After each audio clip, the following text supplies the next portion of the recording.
I ended up at the mission because my life had completely been derailed by my addiction to alcohol. I knew about the mission because my office, I managed the Marquee Hotel, the front lobby. And then we hire guys from the mission all the time in my department, other various areas in the hotel. And I knew that, it was some good guys coming out of the mission. And I felt like if it was good enough for them, then it was good enough for me.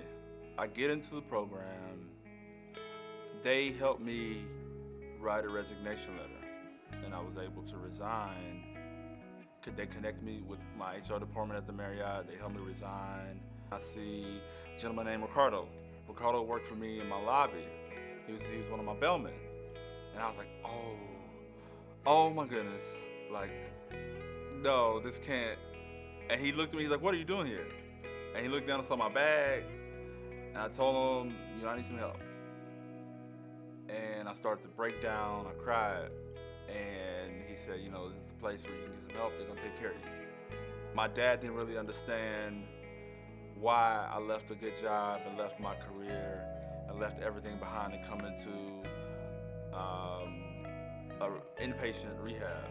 We had the Christmas program on the 21st. My dad came to that again with my twin sister and my family, and we argued again. He essentially gave to the idea that it was going to be some things that he just didn't understand. And I made a point to tell him that it's about my future and my relationship with God, and I can't rely on you and yours. I have to get it for myself.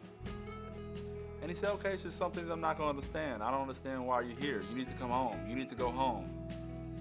And that was the 21st, and he passed away on the 28th. That was very, very hard for me to know that that was going to be the last exchange that I had with him.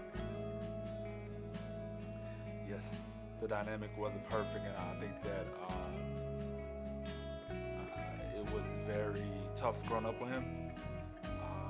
But the last time he saw me, I was sober and I was clean and I was in my right mind frame. And that to me is everything.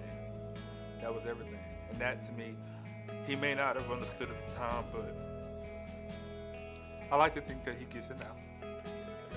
I've never experienced something like this, like I've never lost a parent before, so I was able to hear stories and get things from guys, and it became like a little community.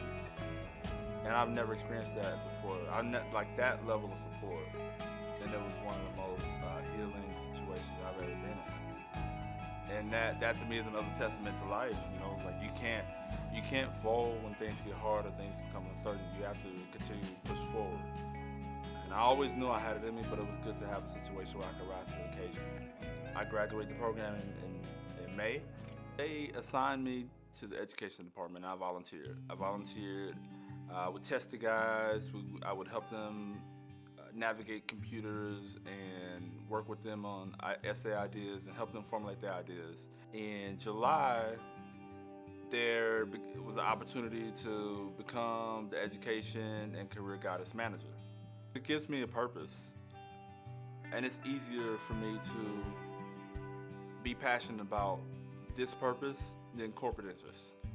And I know that I'm just looking to further my talents, further my skills, so I can, further my career in the nonprofit industry.